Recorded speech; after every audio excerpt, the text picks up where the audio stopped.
Assalamualaikum warahmatullahi wabarakatuh. Waalaikumsalam warahmatullahi wabarakatuh. Alhamdulillahilladzi amma bi rahmatihi jami'al ibad wa khassa ahla ta'atihi bil hidayati ila sabilir rasyad. Allahumma salli wa sallim wa barik ala sayyidina Muhammad Allahumma salli wa ala alihi wa ashabihi al-akramin al-amjad. Hadratil mukarramin wal muhtaramin, para alim ulama, para kiai, para asatidz yang tidak bisa saya sebutkan satu persatu karena tadi udah disebutin semua. Seluruh jamaah dan Kiai Abdul Mujib beserta seluruh keluarga besar Pondok Pesantren As-Sa'adah, yang mudah-mudahan kita semua senantiasa dirahmati dan diberkahi Allah Subhanahu wa taala. Dalam salah satu firman-Nya Allah Subhanahu wa taala berfirman, "Qul bi fadlillahi wa bi rahmatihi fabidzalika falyafrahu huwa khairum mimma yajma'un." Karena ceramahnya di pesantren saya nggak terjemahin lagi itu ayat, anggap aja udah paham.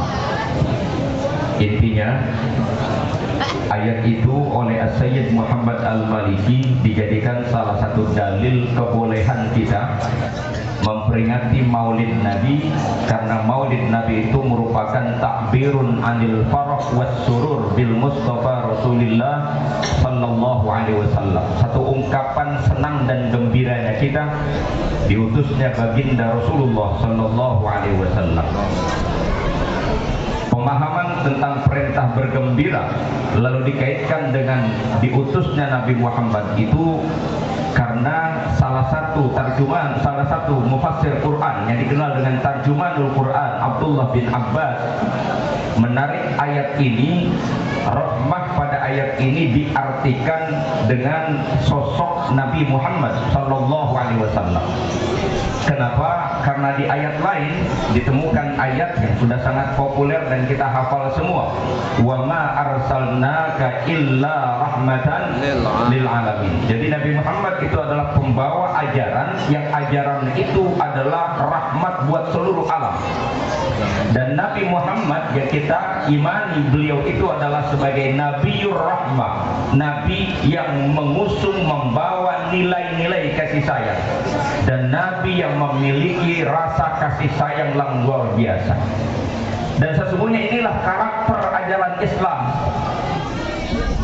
Kalau hari ini kita saksikan banyak orang yang menghadirkan Islam pada suasana yang menakutkan, hadir Islam dalam format dan bentuk pemahaman yang begitu radikal, ketat sekali pemahamannya, karena mereka terjebak pada nas-nas Al-Quran dan hadis Nabi yang mereka pahami secara tekstual. Ada lagi kelompok lain yang memahami Islam terlalu bebas menurut selera mereka. Dua-duanya ini sesungguhnya tidak menguntungkan. Ketika orang memahami nas itu secara ketat, tekstual, maka dia cenderung akan menjadi radikal. Sementara orang-orang yang memahami teks itu secara bebas dengan alasan untuk mencapai maqasidus syariah dan itu dibiarkan begitu saja, maka mereka cenderung menjadi liberal. Dua-duanya sesungguhnya tidak menguntungkan. Yang benar adalah berdasarkan ayat wa kadzalika ja'alnakum ummatan wasata, umat yang wasata, yang wasatiyah, yang moderat. Tema ini yang kita usung lewat PKMN. Kenapa? Karena ini memang strategis sekali kita merespon situasi dan keadaan pada masa ini. Apalagi ke depan, kalau kemarin sudah terjadi begitu besar gesekan, maka ke depan akan jauh lebih besar lagi. Maka hadir kita sekarang menawarkan solusi bagaimana kita tidak menjadikan agama sebagai komoditas, tapi agama benar-benar menjadi cerminan perilaku orang-orang yang beriman. Ajaran yang menjadi rahmat buat seluruh alam dengan tema kedamaian, dengan tema kasih sayang. Maka Nabi menyebutnya muslim yang sebenarnya man salimal muslimuna min yadihi wa lisani. Muslim adalah orang yang bisa menjamin orang lain dari kejahatan mulutnya dan tangannya. Dia akan mampu mengendalikan untuk tidak menyakiti perasaan orang dengan lidahnya. Dia tidak akan menyakiti orang dengan perbuatannya. Itulah muslim. Maka jangan bangga kalau kita menyatakan diri kita sebagai muslim. Hidup kita menjadi problem bagi orang lain. Apa yang kita lakukan menjadi mencederai kehormatan orang lain. Islam, muslim adalah orang yang benar-benar cinta kepada damai, dan Allah adalah as-salam, yang darinya kita berasal, kepadanya kita akan kembali. Dan kita selalu minta hidup kita sekarang ini dalam suasana salam, suasana damai, dan doa kita pun selalu kita minta setelah kita mati nanti Allah masukkan kita ke dalam sorga, itu pun dengan sebutan Darussalam. Allahumma antas salam wa minkas salam wa ilaika ya'udus salam fahayyina rabbana. Maka tidak ada Islam kalau tidak menjamin kedamaian orang, keselamatan orang. Apalagi hanya sekedar berbeda dalam menafsirkan, memahami ayat, memahami hadis, lalu kemudian menstigma orang lain dengan kafir hanya gara-gara perbedaan. Dan itu terletak pada ayat-ayat atau nas yang sifatnya zonni, yang memungkinkan terjadinya ijtihad.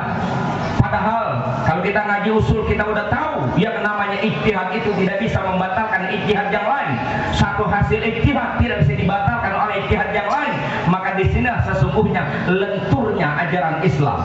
Itu tidak bisa dipahami oleh orang-orang radikal yang memahami nas itu secara harfiah, bukan memahami secara kontekstual.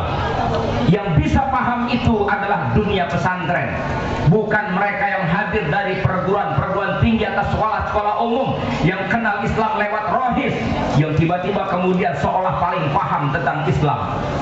Makanya tampilannya kalau pesantren itu santai-santai aja, nggak ada yang ngoyo-ngoyo jadi orang Islam. Kalau yang sebelah itu ngoyo bener, timbang jenggot panjang aja Roman udah cukup karcisnya dengan sorga. Dengan tampilan jidat hitam seolah udah paling soleh, jilbab nyengser sampai ke aspal seolah udah paling bener. Padahal kalau ngomongin orang sengitnya minta ampun, Masya Allah. Bahkan kadang-kadang dia omongin bukan cuma orang lain, suaminya dewek dia omongin juga.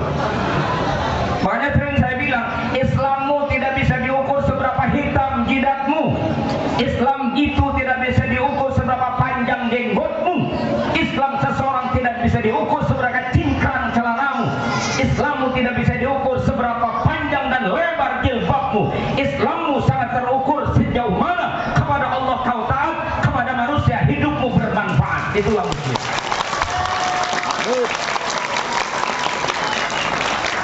Emang dipikir kalau orang pakai peci pasti orang bener? Orang koruptor aja di sidang pakai peci, betul? Penjahat aja kemarin nggak pernah pakai jilbab, begitu di sidang pakai jilbab rapi bener. Betul. Jadi menampilkan Islam jangan hanya pada tampilan formal saja, substansinya apa? Hidup kita menjadi sumber damai bagi orang, baru itu muslim namanya. Kemudian kita merajut cinta kasih dengan semua manusia, itulah ajaran Islam. Ketika kita baca ayat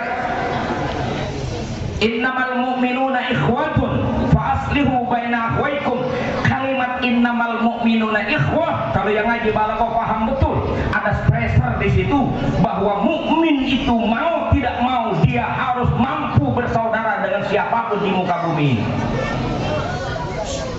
Sikap dan sifat permusuhan, kebencian itu sama sekali kontraproduktif dengan Islam.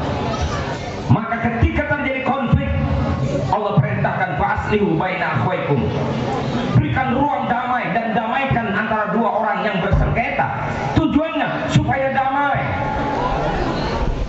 Maka tidak ada tempat untuk apa yang kita sebut dengan teroris, tidak ada tempat untuk radikalis, tidak ada tempat caci maki, tidak ada tempat kebencian, tidak ada tempat dendam bagi Islam dan bagi seorang muslim. Terminologi yang paling tepat kita gambarkan ketika memahami Islam itu cinta persaudaraan, kita mengenal ada istilah silaturrahim. Hubungan persaudaraan kita ini didasarkan atas dasar kasih sayang, bukan untung rugi. Yang kadang-kadang kita juga salah dalam mempraktekkan mempraktekannya. Kita bergaul pilih-pilih teman, padahal Rasulullah yang kita peringati maulidnya gak pernah pilih-pilih bergaul dengan siapapun. Bahkan kita ketemu riwayat Siti Aisyah pernah ditanya, di mana setiap saat kita bisa berjumpa dengan Rasulullah? Kata Siti Aisyah, cari di mana orang-orang fakir miskin kumpul, di situ kau akan temukan Rasulullah sallallahu alaihi wasallam. Cuma kita aja kadang-kadang bergaul maunya yang kaya, mulu yang kaya bisa numpang hidup. Kalau orang susah rupanya pada geli. Orang kaya kematian tahlil akan nambah tikar. Bila orang susah digelarin tikar, enggak ada yang dudukin. Masya Allah. Ngeliat karena kalau orang kaya berkatnya gede, ada amplopnya. Orang susah tahlilnya lama karena jumlahnya sedikit, maka tahlilnya panjangan. Berkat mentelur bawang kerupuk udah ulet. Kalau itu pertimbangannya, persaudaraan kita juga rusak, nggak permanen. Yang ada adalah kasih sayang dasarnya, menyayangi dan saling menyayangi. Lihat bagaimana Nabi kita Muhammad SAW mempraktekkan itu, membangun kasih sayang dan harmoni di rumah tangganya. Nabi memanggil istrinya dengan panggilan pujian, ya Humairah. Cakep. Tapi hadis ini jangan lebay makainya, mentang-mentang Nabi manggil istrinya ya Humairah. Ini kalau orang sebelah begitu, dia mau pakai kalimat itu, padahal itu kalimat pujian. Karena istri Nabi memang cantik, bening. Pulang dia pakai Humairah, bininya ngamuk. Salah paham dong, janda dari mana ini? Humairah mana bang? Enggak, tadi kiai ngomong Nabi manggil istrinya ya Humairah. Mungkin sengit bininya, kenapa? Bininya hitam. Ini masalah itu. Panggilan itu adalah panggilan bentuk kasih sayang Nabi kepada istri dalam membangun harmoni rumah tangganya. Dan kita ketemu riwayat lain, Nabi pulang kemalaman, dia dolar sejadahnya, sorbannya di depan pintu, dia tidur di depan pintu. Maknanya apa?